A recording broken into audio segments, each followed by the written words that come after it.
I thought I had found the perfect friend in a new country, someone who helped my wife while I was away for work. But one comment about my wife's dress destroyed that friendship forever. Even now, I still can't decide if I missed something or if she completely crossed the line. Hello everyone, I am Tazeen and welcome back. So without any further delay, let's get into today's story. A couple of years ago, my wife and I moved to a small city in Europe. We are both originally from Africa. I arrived first because I had accepted a new job, and after spending a few months getting settled, my wife finally joined me. Since I don't know many people, I had become friend with a local woman in her late 60s. Let's call her Helen. Despite the age difference, we got along surprisingly well. We had meet for coffee, go out for drink, and she had often tell me that if I ever needed help adjusting to life in a country, I could count on her. So when my wife arrived, I genuinely believed I had found someone I could trust. Unfortunately, only a few weeks later, my company sent me away on a 3-month work assignment. I hated leaving my wife alone in a country that was still completely unfamiliar to her. That's when Helen offered to help. She said she would show my wife around the city, help her with paperwork and make sure she settled in comfortably while I was gone. Honestly, I was grateful. At first, everything seemed fine, but after a few weeks, my wife started calling me with concerns. She told me Helen was not always as kind as she appeared. Sometimes she had made uncomfortable comments about African women. Other times, she had speak negatively about them whenever her friends were around. It was not constant, but it happened more enough that my wife began feeling uneasy. I was not sure what to think. Part of me wondered if it was simply a cultural misunderstanding. Helen had always been nice to me, so I tried not to jump to conclusions. Then, after a month before I was due to return home, something happened that completely changed the way I saw her. Helen offered to take my wife shopping for furniture. She wanted to help us furnish our apartment.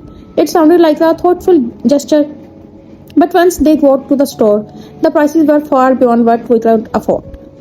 So I called my wife and said, let's save some money and buy second-hand furniture instead. I expected Helen to understand. Instead, she completely lost her temper. She looked at my wife, then at her phone, and then the next word out of her mouth left both of us speechless. The moment Helen heard we had decided against buying the expensive furniture, her entire attitude changed. She did not just seem disappointed, she looked genuinely offended. According to my wife, Helen snapped almost immediately and said, so you wasted my time for nothing? My wife tried to explain that we simply could not justify spending that much money. We had only just moved to a new country. Buying good quality second-hand furniture made far more sense financially. But Helen was not interested in listening. Instead, she said something that caught both of us completely off guard. Fine, from now on, don't ask me for anything. You can figure everything out yourself. And with that, she completely withdrew her support. When my wife told me what had happened, I honestly could not believe it. I called Helen myself, hoping to calm things down. I apologized if we had unintentionally wasted her time and explained that the decision had made nothing to do with her. We simply could not afford that furniture. No matter what I said, nothing worked. She refused to back down. For the next few weeks, we barely spoke. Eventually, I decided to the bigger person. I mailed her a postcard with a handwritten note, thanking her for everything she had done to help us settle in a new country. A few days later, she called me. This time, her tone was completely different. She apologized for overreacting. She admitted she had been dealing with a lot of personal stress and said she had taken it out on us unfairly. She even told me my wife could still reach out if she ever needed help before I returned from my work trip. On the surface, everything seemed fine again, but my wife and I had already made up our minds. We agreed we would stay polite, but we would stop depending on Helen completely. It felt much safer that way. A few weeks later, my work trip finally ended. I flew back home and Helen suggested we all celebrated by going to a local music show together. It sounded like the perfect opportunity to leave all the awkwardness behind. None of us realized the real argument had not even happened yet. That night we met up. Helen looked at my wife, frowned, and within minutes she demanded we turn the car around. The evening arrived. My wife came downstairs wearing a black, beautiful backless dress. I thought she looked absolutely stunning. She was not dressed inappropriately. She was not trying to attract attention. She just looked elegant and confident. Then Helen pulled up outside. The second my wife got into the car, Helen looked her up and down. The first thing she was not say hello. It was not you look nice. Instead, she frowned and said, you are looking a little too sexy.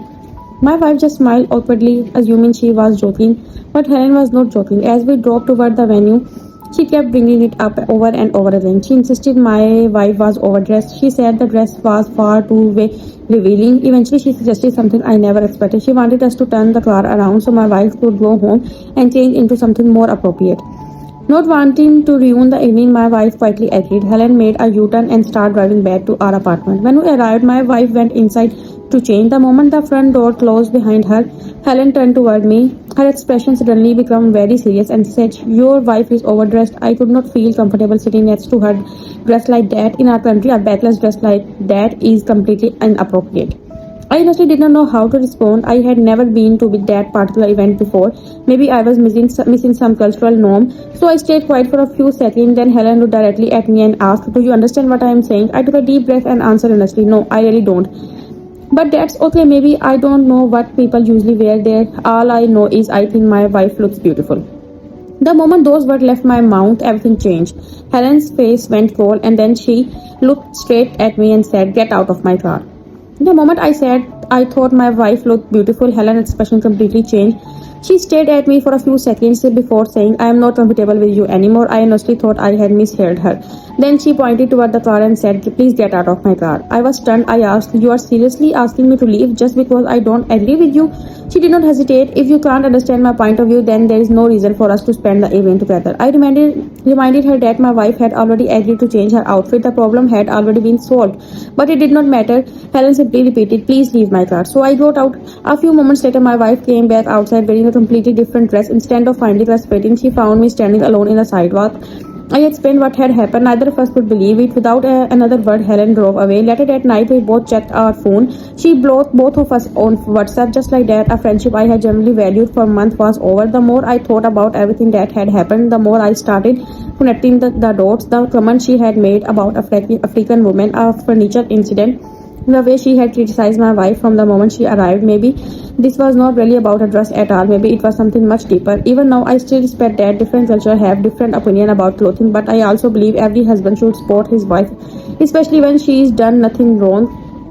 So was I wrong for refusing to agree that my wife's outfit was inappropriate, or did Helen completely cross the line? What do you think? Was Helen simply expressing her cultural norm, or was she trying to control someone else's choices? Let me know your opinion in the comment and don't forget to subscribe for more stories every day. Bye bye. Tata.